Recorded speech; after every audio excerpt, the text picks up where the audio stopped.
Hey guys, this is Comic Uno, and today I'm doing a review for Star-Lord issue 6. And before I start talking about Star-Lord, just want to give you guys a couple updates. Of course, I have Comic Uno, episode 144, and that's the show I review all the comics I read this week in one show, and here are the exclusive comics.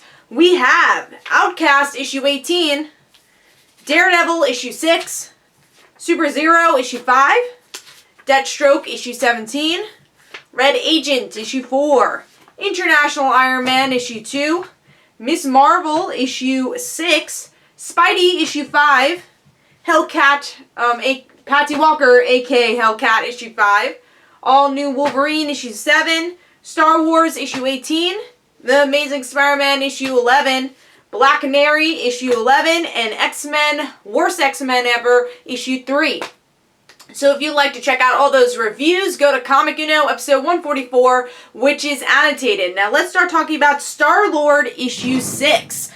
So very cool cover here. I haven't been picking up Star-Lord for a couple issues because I didn't love the whole year one Star-Lord story. I liked it more in the present, so I just skipped that story arc. And then I saw that the next story arc would be about Kitty and Peter, and I really love how Sam Humphries has written this relationship in the past, and I was curious to see where the story was going. So definitely had to pick up this issue. Let's see if I enjoyed it. So like I said, cover is pretty cool. We have the little breakup sign in the middle, having them in their own universe, in their own planet with a cool heart. So it's a pretty creative cover. This style of Star-Lord kind of looks like more of the year one Star-Lord. I guess that's my only real complaint about the cover, but let's start talking about the interior artwork.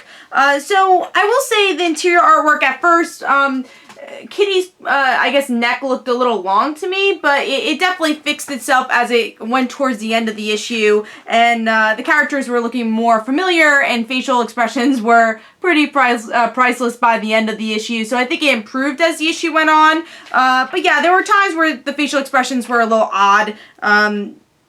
Let me see if I can find an example. But they're just like weird angles for the facial expressions, like over here in the beginning where Kitty's talking. So mostly it was Kitty. Star-Lord looked pretty okay throughout. In Gamora and Rocket looked really good close up. So I think Kitty Pryde could have been improved a little bit more of her appearance in this issue, and hopefully that will improve in the next issue. And I love the cover for the next issue also.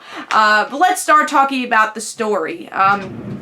So in this issue, we see where Kitty Pryde and Star-Lord have been up to. What have they been doing? And it seems like they kind of been doing the same thing in different places, moping around, and in that stage of the breakup where they want to get back together but really don't want to call each other or be the first one to call each other. So, you know, you have that stage there, and then Kitty's finally convinced, okay, let me talk to Star-Lord, and things go well until they actually start talking about their problems. And Star-Lord's really upset, or, you know, Peter's really upset that Kitty has taken the name Star-Lord while he was gone, and Kitty's like, well, you left, and there needed to be a Star-Lord.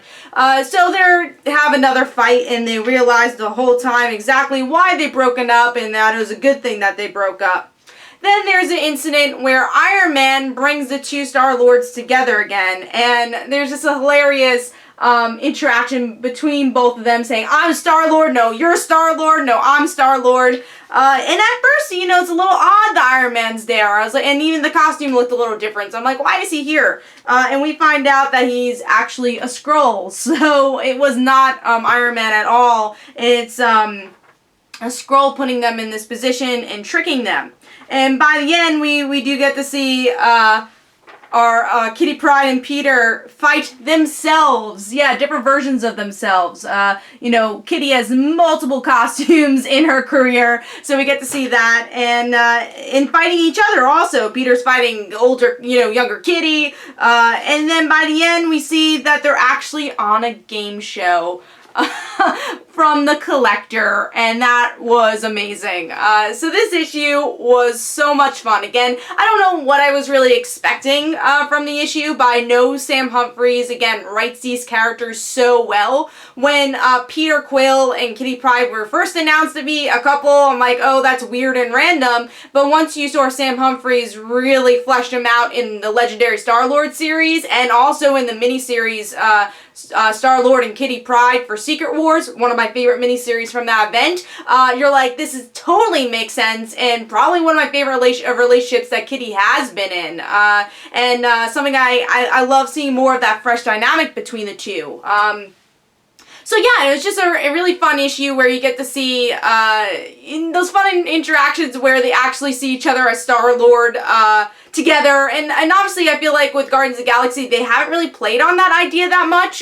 They kind of forgive each other in that series, and I feel like here, even though it's kind of out of continuity because I don't know where exactly I would place it in Guardians of the Galaxy, and I guess that's a slight negative towards the issue, but it's that thing you wanted and that didn't have a lot of space in Guardians of the Galaxy to tell. Like, you get some interaction in Guardians about 2 issues ago, but it was less about the relationship stuff, and they were actually okay with each other in that issue. Here it's more like, no, we have to deal with our feelings. We were about to get married and now we're not. So what's going on there? And I'm glad that we finally do get that, and then having it in a fun way where they end up being on a game show in the end, or they fight, you know, their previous selves, because both Star-Lord and Kitty have had some interesting costumes in the past, and especially Kitty.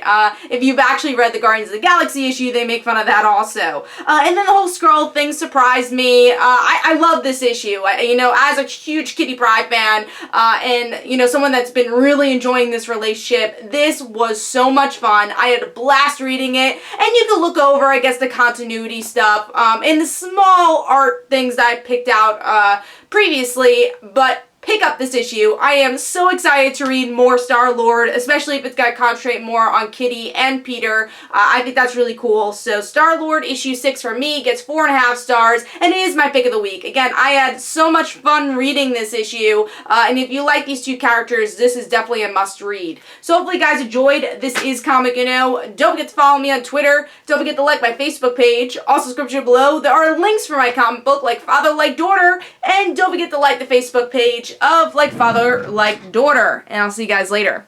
Bye.